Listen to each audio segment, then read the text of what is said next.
أعوذ بالله من الشيطان الرجيم بسم الله الرحمن الرحيم والصلاة والسلام على سيدنا ونبينا محمد وعلى أهل بيته الطيبين الطاهرين المعصومين اللهم صل على محمد وآل محمد وعجل فرجهم ولعن أعداءهم. Assalamu alaikum wa rahmatullahi wa barakatuh. My dear brothers and sisters, I pray that you are all doing well. I pray that your fast is accepted, your salat is accepted, your a'mal are accepted بحق محمد وآله الطيبين الطاهرين.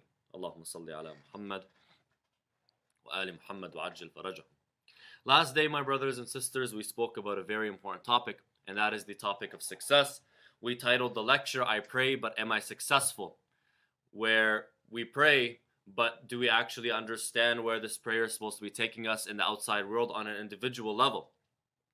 As in, when we look into our goals in this life, when I come forward and I write down what I want to achieve in this world, what are these things that I write on that piece of paper? What is it that I consider to be success? What is it that I consider to be the ultimate meaning of success and the manifestation of success? As in, success itself has a meaning, but what manifests success in the outside world for me? And so you find, if you ask this question to a group of people across a demographic, you find that many people will give you different answers, as we said. And because success is a concept, it comes in two forms. It comes in the relative form, and it comes in the objective, absolute form, just the same. And so we said relative success is success that is compared to, relative to something else, gets its value from something else, my brothers and sisters. As opposed to absolute success, it's the objective success. It's success that is not compared to anything else. Rather, it's the standalone idea of success. It's the ultimate meaning of success. We said that one of the biggest problems of running after relative success is that the human being is always left running to something that they cannot fully achieve. If they get $100 today, tomorrow they're going to want 1,000. The day after they're going to want 1,000,000. Why? Because when they reach the $100 milestone, they look to the person to their left, to their right. Apologize. They look to the person to their right, and they find that person has 1,000. They reach the $1,000 milestone. They look to the person to their left, and they find that person has 10,000. They reach the 10,000 milestone. They find someone else that has 1,000,000, for example. And it keeps going on and on and on. Why? Because that idea of success is relative to what somebody else has. And it's also very toxic. Because the only way that you feel successful is by finding somebody else who's failed. Is by comparing yourself or myself to someone who has failed at in the same endeavor, in the same path and journey that we are on. And so you find that human beings that run after relative success are never happy, never content with their lives, never feel like they've lived their lives to the highest potential. As opposed to somebody who runs after absolute success. Once they reach absolute success, it doesn't matter where everyone else is. It matters where they are. And that feeling of reaching that ultimate success is what ultimately brings content in this world and in your existence as a whole. It gives you meaning. We looked into the ahadith, and first and foremost, into the verses, and we found that ultimate success, the true meaning of success is what? Is the satisfaction of Allah subhanahu wa ta'ala. Jameel. Today we ask a question. Today we ask another question along the same line, on that same journey of achieving a holistic understanding of Islam. I am successful, yes, but am I done? If I reached success on an individual level, I've reached ultimate success for myself. I've done what ultimately Allah subhanahu wa ta'ala wants me to do. Am I done? And I can rephrase that in another way. When I want to become successful in the absolute sense, I'm going to focus all of my energy on the metaphysical world, I'm going to focus my energy on the metaphysical world, on the spiritual world. I'm going to ask myself, this next action that I'm going to do, does it bring God satisfaction or does it not bring God satisfaction? My journey, is it bringing God satisfaction or is it not? Is it in light? Is it helping me reach absolute success? Or is it going in the opposite direction, contradicting my ultimate goal and standing as a hurdle on my path? You find that a person that's constantly striving for absolute success on an individual level, you find that they become in one way or another selfish, or they always look to themselves. Am I doing what needs to be done? Am I on the right path? Not selfish in the negative sense, but more or less looking at what is best for them. Yes? What is best for them? Also, they are very engrossed in the spiritual world. Now, that in itself is not a wrong thing. It's not bad in itself. But you find a lot of these people that tend to take on this path, they live a very individualistic lifestyle. They are separate from many people. They are separate from the community. You find that they're almost like hermits at home, hermits in the mosque. They don't necessarily look into or dive into the issues of the community and try to achieve success for the entire community. As in, they don't necessarily take a step forth into the community and try and change the community and make the community as a whole successful.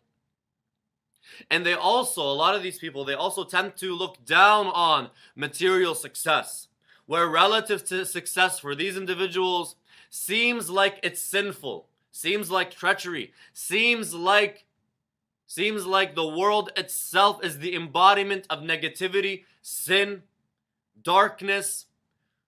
And so you find these people are separate from the material world and the people altogether. A, they have a very individualistic lifestyle.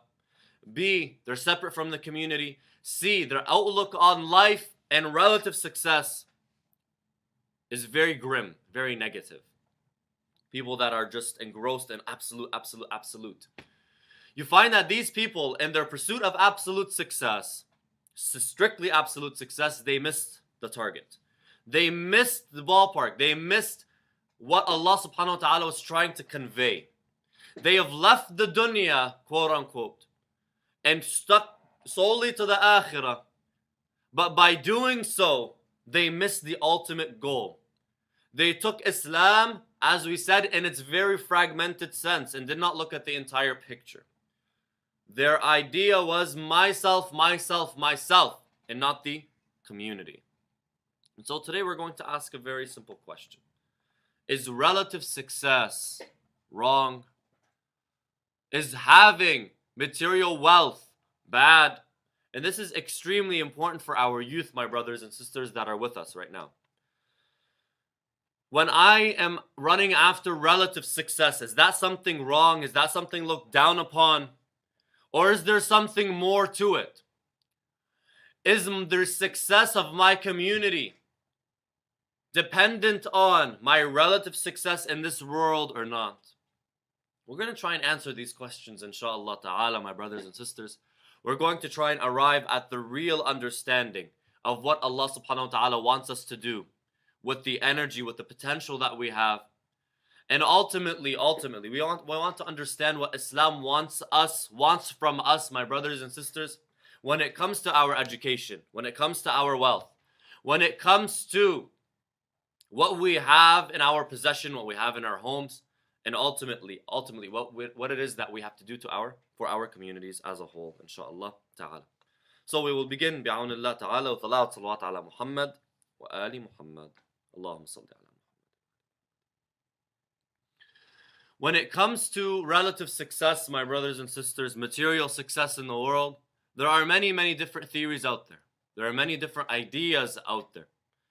And for us to understand what Islam really wants from us, we have to explore outside of Islam to get a sort of something to compare to, in a sense.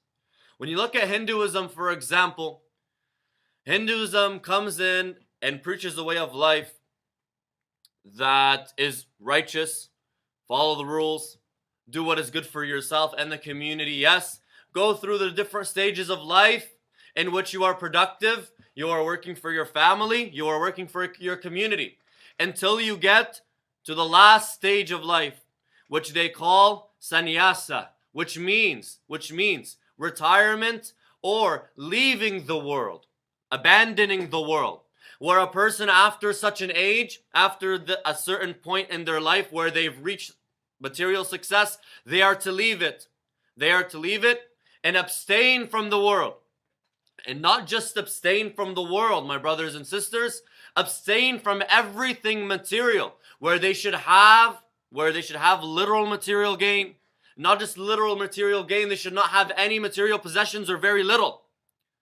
A person that is going through this stage in life should either not live in a home, live on the streets, or live in a very, very small house, have very little possessions, and work towards spiritual enlightenment or spiritual upliftment. Jameel. This idea you also find in some Abrahamic faiths.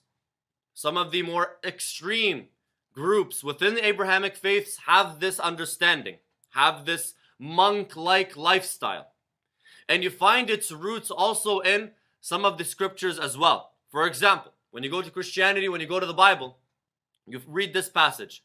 Jesus answered, "If you want to be perfect, go sell your possessions and give to the poor, and you will have treasure in heaven.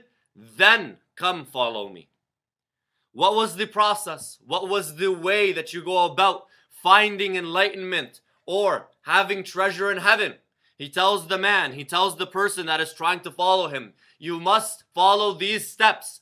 You cannot get to the last step until you do the first step or the second step. You can't get to the third one until you do the first two. What are they? What are the steps? Go, take your possessions, sell them, give them away, and then come follow me. It's not that he was saying, and follow me. It's not that these things can be done simultaneously. Rather, one has to be done before the other. Go, sell your possessions, give them away, and then you are able to come and follow me as Jesus Christ. Give away what you own. And then only after that you can come and follow me. It's not that they could be done simultaneously. So leaving the material world behind, leaving material possessions behind, my brothers and sisters, is an idea that you find in monotheistic religions, polytheistic religions, religions that we know of, not even ways of life that are not even considered to be religions as a whole, maybe philosophical ways of life, just spiritual ways of life.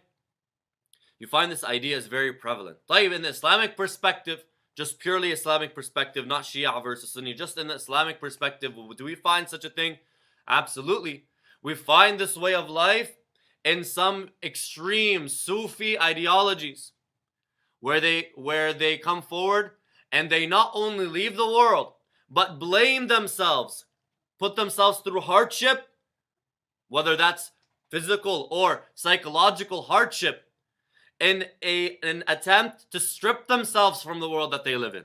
And they are called al-malamatiyya, where they want to strip themselves from the world to the degree where they are ready to blame themselves, put themselves through hardship, so that they can build this immunity towards the world as a whole. No problem.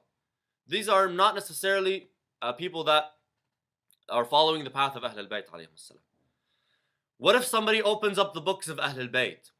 Do they find such things? Do they find such ideas? Well, if someone wants to read the words of Ahlul Bayt alayhim salam through this tone, in this tone, through this scope, through this lens, they can.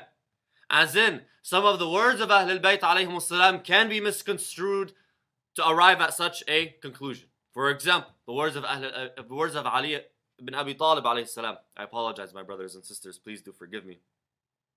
And pray for me, please. The words of Imam Ali alayhi salam, where he says, Ya dunya ilayki anni, abiyya ta'arradti, am ilayya tashawwaqti. O dunya, leave me alone. Is it to me that you come to, or is it me that you miss? La hanahinuki. Alas, deceive someone other than me. Hayhat ghurri ghayri. La hajata li fiki.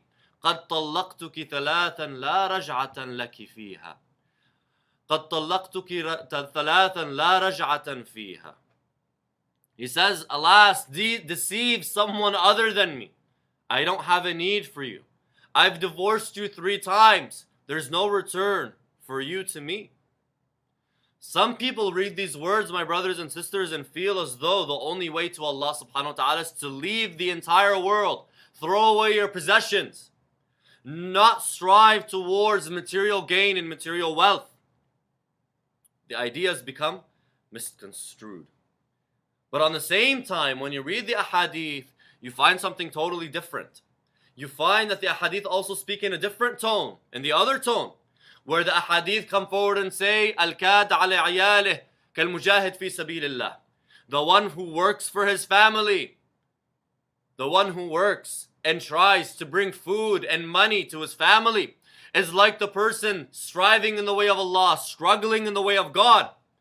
In other riwayat, it speaks highly of an individual. It speaks highly of a person that is earning their money through halal, and speaks down at the person who earns their money through haram. So is there a contradiction here? What's the message from Ahl al-Bayt alayhimus salam? What is it that they're trying to tell us? You find the answer in the words of Amir al-Mu'mineen alayhi salam again. And subhanallah, how Ali alayhi salam is able to take 2 contradicting ideas, put them together, and give you a code to live your life in accordance to, that brings both ideas together, but does not allow you to live a contradictive lifestyle. Rather, a very peaceful, tranquil lifestyle that's in line with both ideas. He says, abstinence. Listen, abstinence is not that you don't own anything. It's that nothing owns you. Abstinence in this world has been misunderstood for thousands of years. And Imam Ali alayhi salam defines it in 2 lines. Abstinence is not that you don't have anything. Abstinence is that nothing has you. Abstinence is not that I have nothing. It's that nothing owns me, my brothers and sisters. It's that nothing owns me. Like, what's the meaning behind that? What do we mean? Take the example of a boat, my brothers and sisters. Take the example of a boat. Your boat, or the boat in this example, is your heart. Is my heart. It's my soul. The boat floats on the water. And as long as it's on top of the water, the boat glides over the water. And everything is at peace. Everything is tranquil. As long as the boat is in the water and floating on top of the water. The minute you allow water into that boat, the boat starts to sink. Same as the soul.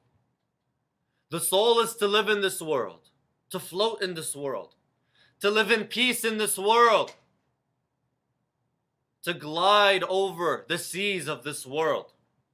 The minute you allow the world into the heart, the minute you allow the world into the heart, is the minute that heart will sink through the seas of this world.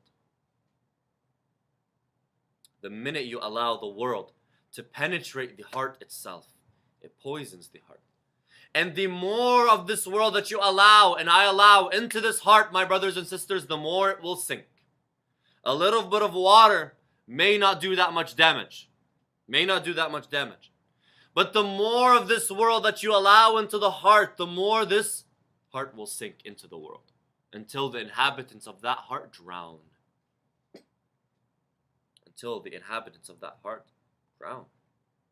That's why the hadith, you can understand it in this way, says, I sat at the gate of my heart and did not let anyone enter except God. In other words, I sat at the bow of the ship, of the boat, and did not let any water come into that boat except Allah subhanahu wa ta'ala. But that boat was gliding over that water. It was still gliding. It was still moving forward. It was still progressing. It was still moving towards a goal. You don't make a boat just for it to sit on the water and to stay in one place. You don't make a boat to tie it to an anchor, to tie it to the dock. That's not the reason for the boat. The boat is made to glide over the water, to move to a goal, to move forward, to progress. You don't make a boat for it just to sit there.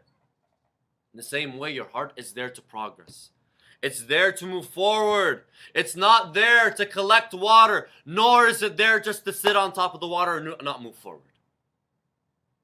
And there's a story, my brothers and sisters, that makes this all clear and puts it into perspective. Story of one of the scholars. It said one of the scholars was very, very, very wealthy. He had a lot of money. And I believe he used to work as a judge. And so he had a lot of money.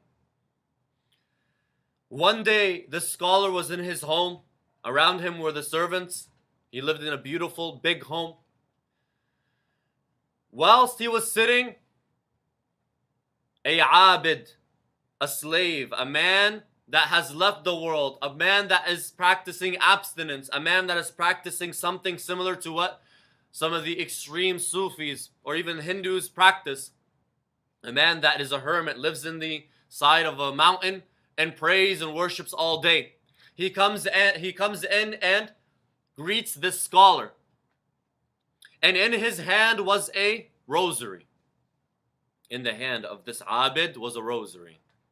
He comes to the scholar and he says, "Isn't it embarrassing that you live in a house like this with all the servants around you? You're a scholar, a man of God, as you claim. You live in this house. You live with these servants. You have these people around you. You're famous, you're known.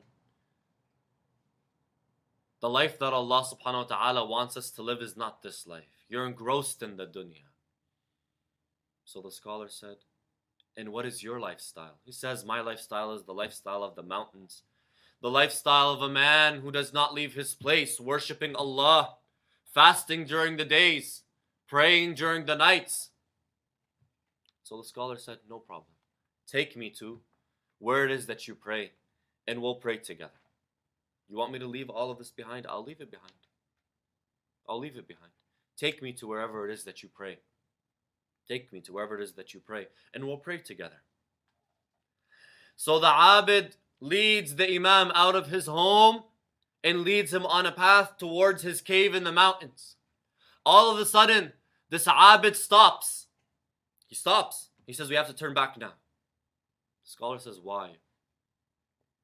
The man says, "I forgot my rosary at your house and I can't go back to my cave without it. We have to go back at once. It's a very special rosary to me." The scholar looks at him and he says, "I left behind everything that I own to go worship God with you. Yet you cannot leave behind a rosary. Yes, you worship God, but your heart is still connected to a rosary. I was able to leave behind everything else. It's not that you can't have anything. It's that nothing can have you." And so when you look at history, when you look at the prominent figures of our religion, you find they were not just successful on the spiritual front. They were just as successful on the material economic front. The likes of, for example, Nabi Sulaiman alayhi salam, who had a kingdom like no other, who had control not only over the animals, not only over the human beings, but also the jinn. His kingdom was so vast that the realm of this world was not enough.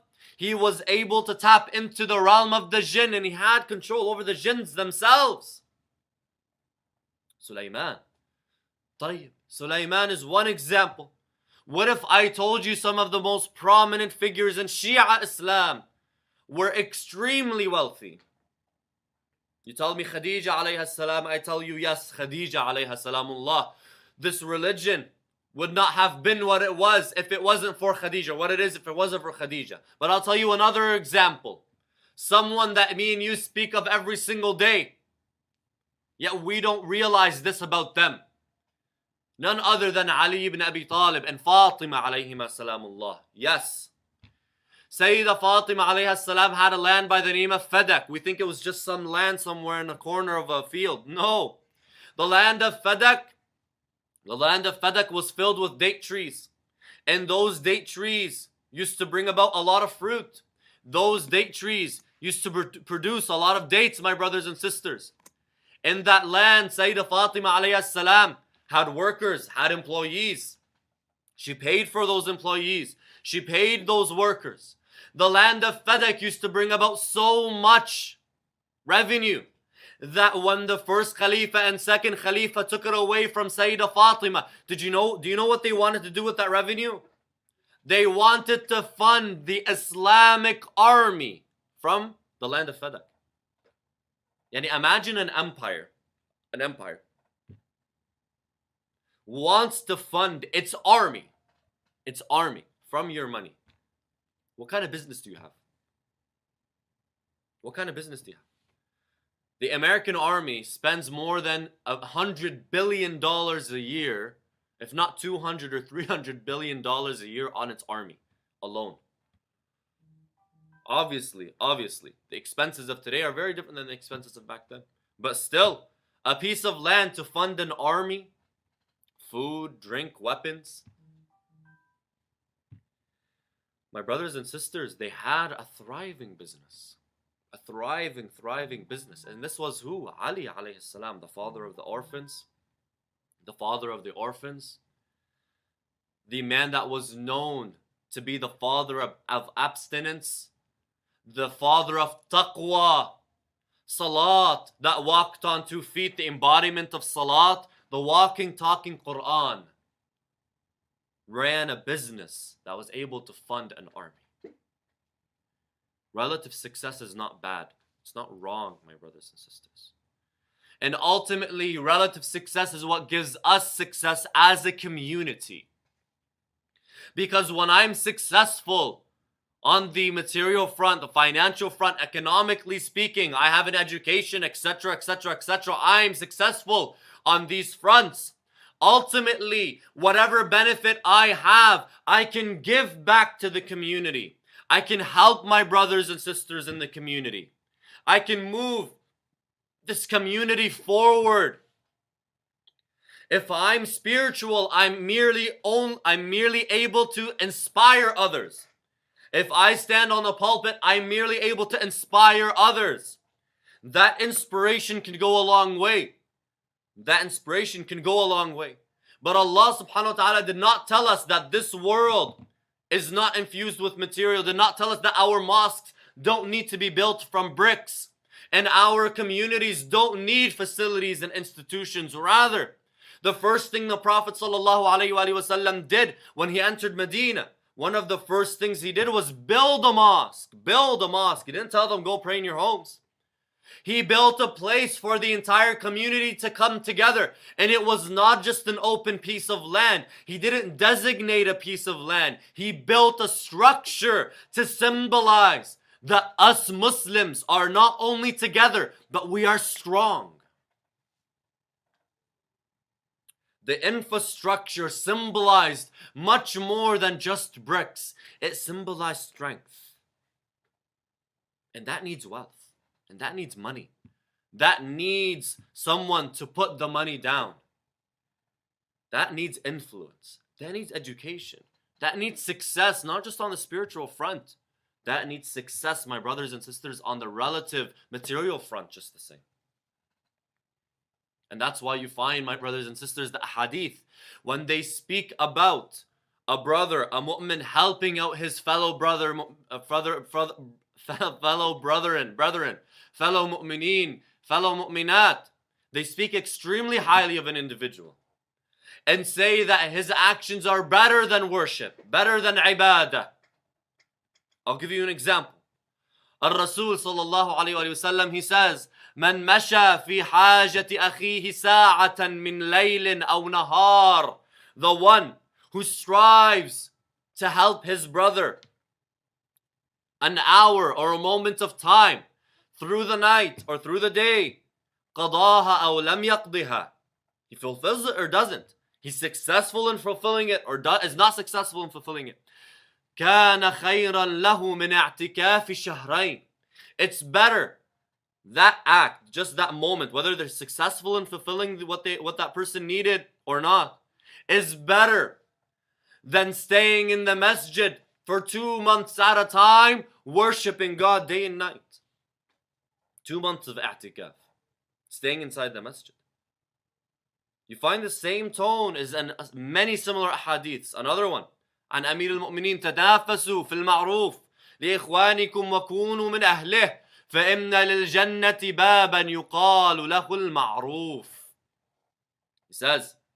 He says, work and strive, even compete in doing good to your brothers and sisters, your people. وَكُونُوا مِنْ أَهْلِهِ. Be of those people that strive to do good for their communities, for their people.